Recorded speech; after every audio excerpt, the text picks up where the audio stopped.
قل هل انبئکم بشر من ذلک، کہہ دیجیے کیا میں تمہیں اس سے بھی بدترین بات بتاؤں. انبئکم کس سے ہے؟ نبأ سے. اور نبأ کیا ہوتی ہے؟ اہم خبر. مثوبتاً بدلہ پانے کے اعتبار سے، مثوبہ ثواب سے، بدلہ پانا.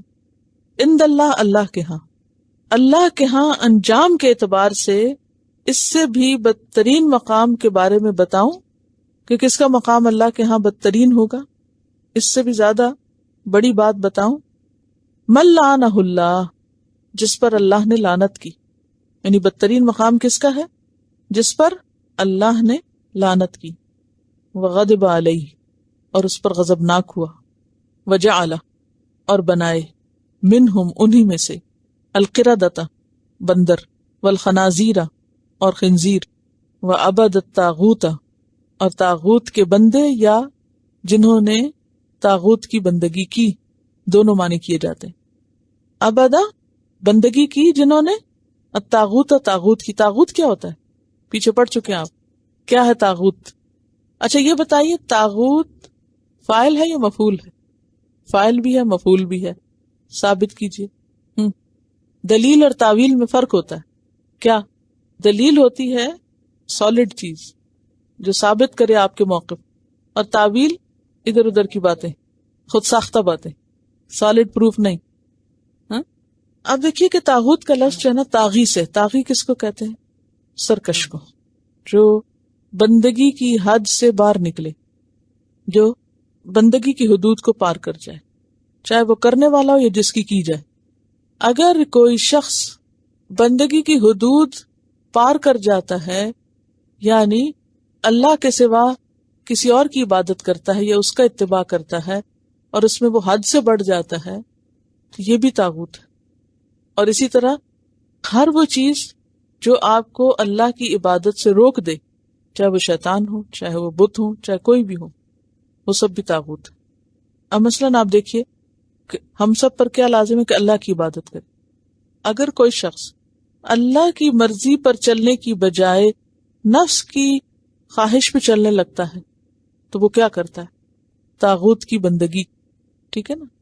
تو اس کا نفس کیا ہے؟ ایک طرح سے طاغوت بن گیا، اور یہ فاعل ہے، سرکشی کر رہا ہے. اور اسی طرح اہل کتاب نے کیا کر رکھا تھا؟ اتخذوا احبارہم ورہبانہم اربابا من دون اللہ. انہوں نے اپنے احبار اور رہبان کو اللہ کے سوا رب بنا رکھا تھا، تو وہ طاغوت تھے ان کے احبار اور رہبان. اولئک شر مکانا، ایسے لوگ بدترین مرتبے میں ہوں گے. مکان میں، مکان کس کو کہتے ہیں؟ رہنے کی جگہ. کون سی ہے ان کی جگہ پھر جو طاغوت کی بندگی کرے؟ جہنم. اور مکان مرتبے کو بھی کہتے ہیں، مرتبہ. یعنی ان کا مرتبہ اللہ کی نگاہوں میں بہت کم ہے، اور ان کا مقام اور ٹھکانہ جہنم ہے.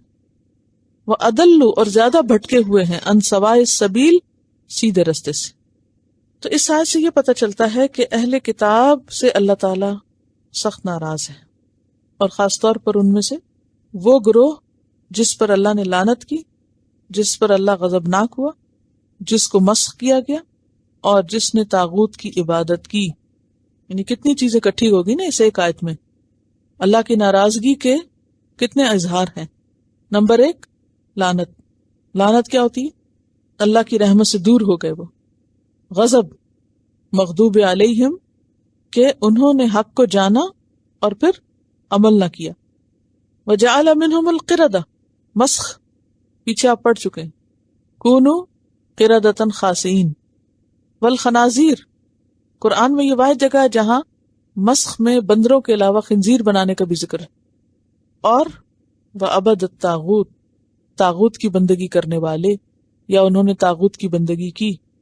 تو کیا پتہ چلتا ہے اس سے کہ خواہ کوئی قوم کتاب والی ہو، اور پھر یاد رکھیے کہ پچھلی قوموں کا حوالہ دے کر ہمیں آئینہ دکھایا جا رہا ہے کہ کہیں ایسا تو نہیں کہ ہم کوئی ایسا کام کر رہے ہوں جس سے اللہ کی رحمت سے دور ہوں. آپ کو یاد ہوگا پچھلی ایک اسائنمنٹ ملی تھی کہ ایسے کاموں کی لسٹ بنائیے کہ جن کے کرنے والوں پر اللہ کی لعنت ہوتی. ان کاموں کو پڑھ کے ہم خود کو دیکھ سکتے ہیں کہ کہیں ہم تو ایسا کوئی کام نہیں کرتے اس میں سے. تو یہاں اگر اہل کتاب پہ لعنت ہے تو یہ نہیں کہ ہم مسلمان پیدا ہوئے اور مسلمان ہیں اور کام ہم ان سے بھی بدتر کریں اور پھر ہم اس سے بچ جائیں. غضب علیہ، اللہ کا غضب کس پر ہوتا ہے؟ جو جان بوجھ کے انجان بنے. پھر شکلیں بگاڑ دینا، حلیہ بگاڑ دینا. یہ اگرچہ پچھلی قوموں کی طرف اشارہ ہے، لیکن ہمیں ڈرایا جا رہا ہے کہ ایسا کوئی کام نہ کرنا کہ جس سے تمہیں ایسا نقصان ہو. اور پھر انہوں نے اپنے علماء اور احبار کو رب بنا لیا تھا، تو آج مسلمانوں کے اندر کیا ہو گیا؟ اب دیکھیں کہ عدی بن حاتم جب مسلمان ہوئے تھے نا، انہوں نے کہا کہ یا رسول اللہ صلی اللہ علیہ وسلم، ہم تو اپنے علماء کی عبادت نہیں کرتے، سجدہ نہیں کرتے ان کے آگے. تو آپ نے فرمایا کہ کیا تم ایسا نہیں کرتے کہ جو چیز وہ تمہارے لیے حلال قرار دیں تم اس کو حلال سمجھتے ہو، جسے وہ حرام کریں تم اس کو حرام سمجھتے ہو؟ کہا ہم یہ تو کرتے ہیں. کہا یہی تو ان کی بندگی کرنا ہے. آج ہم مسلمانوں میں ایسی کوئی مثال ہے کہ لوگ قرآن اور سنت کو چھوڑ کر دینی رہنماؤں یا دینی علماء کے قول یا ان کی سوچ یا ان کے طریقوں کو اپنانے لگ جائیں؟ دیکھیے جتنی بھی بدعات ہیں، بدعت کیا ہوتی ہے؟ دین میں نئی چیز.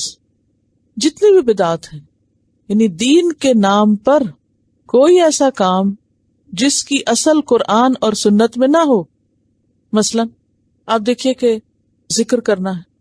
اب ذکر کرنا جو ہے ویسے تو بہت اچھی بات ہے. کیا اللہ کے رسول صلی اللہ علیہ وسلم ذکر کرتے تھے کہ کوئی نہیں کرتے تھے؟ ہاں کرتے تھے. کیسے کرتے تھے؟ چلتے پھرتے اٹھتے بیٹھتے. قرآن سے بھی ہمیں پتہ چلتا ہے الذین یذکرون اللہ قیاما وقعودا وعلی جنوبہم. قرآن میں بھی آپ دیکھیے اور نبی صلی اللہ علیہ وسلم کی جو سنت ہے اس میں آپ دیکھیے کہ ایسا لگتا ہے کہ اگر ہم میں سے کوئی وہ سارے ذکر کرنے لگے جو آپ کرتے تھے ہم کسی دوسرے کام کے قابل نہ ہوں. ہر موقع کے بارے میں آپ نے ذکر کی کوئی نہ کوئی چیز بتائی. صبح اٹھنے سے لے کر یعنی رات کو اگر آنکھ کھل جائے تو بھی ذکر بتایا ہو، اور جب آپ پورے اٹھ جائیں تو بھی ذکر ہے. آپ ٹوائلٹ میں جائیں تو ذکر ہے، باہر نکلے تو ذکر ہے، گھر سے نکلے تو ذکر ہے، گھر میں داخل ہو تو ذکر ہے، کھانا شروع کریں تو ذکر ہے، کھانا ختم کریں تو ذکر ہے.